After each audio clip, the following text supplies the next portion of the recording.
What's up, YouTube? Today we're gonna get into a little project with the Jeep Patriot. I think this is 2012.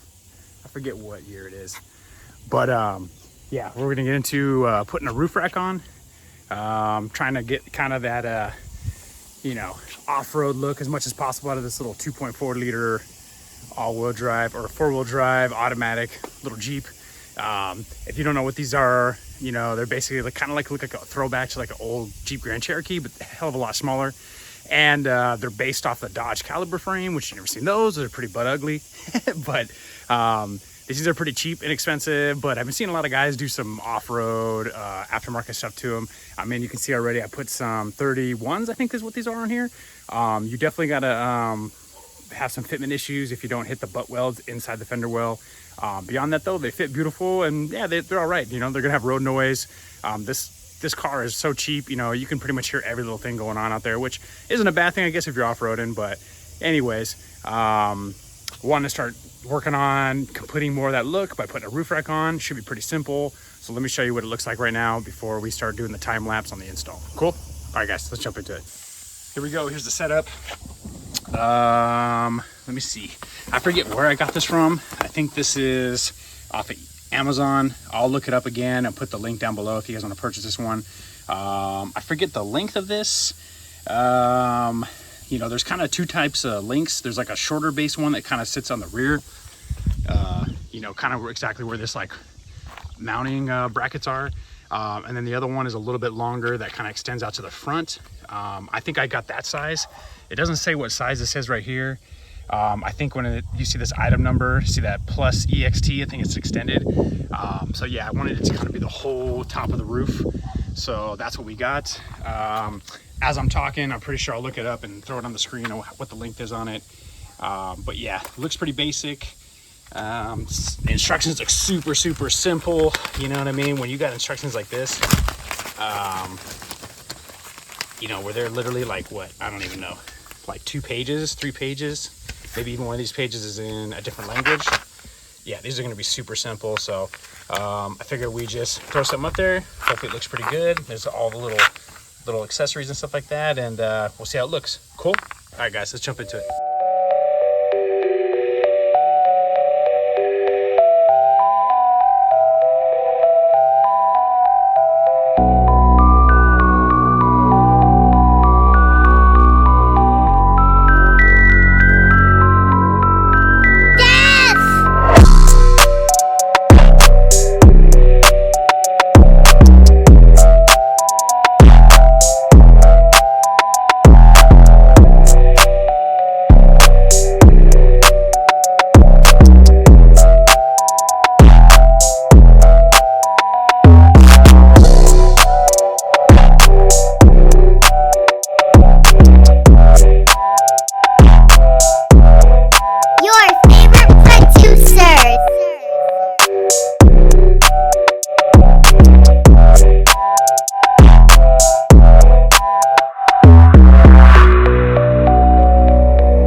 beat though. Death Beats Production. All right, guys, she's all done. Let me see if I can get a picture here. Show you the knobs that I had to cut. So I don't know if you can see it right here, but on the cross member, on both sides, this roof rack was sitting on top of these. So that's where that section is I had to cut. So you can see I had to cut it basically at a 45-degree angle. I mean, you can't screw these on anymore once the roof rack's on, but it still works if I took the roof rack off. But this actually worked, you know, kind of together in the fact that it keeps it secure so it doesn't loosen up. So yeah, so that was kind of the only modification I had to make on both sides. But yeah, came up pretty good. I mean, these are universal kits. They don't make one specifically for the Jeep Patriot anyways. So yeah, took a little bit of modification, but I think it came up pretty good. And you know, was able to put my high lift jack on there and some of the traction boards on the other side. Just basically had to drill some holes in the side plates right here. Well, not in this high lift jack, of the other side for the board, the traction boards, but on here, this is a little kit for it. But anyways, I think it came up pretty good. Hope you guys enjoyed the video. Don't forget to like and subscribe. All right, guys, see you next time.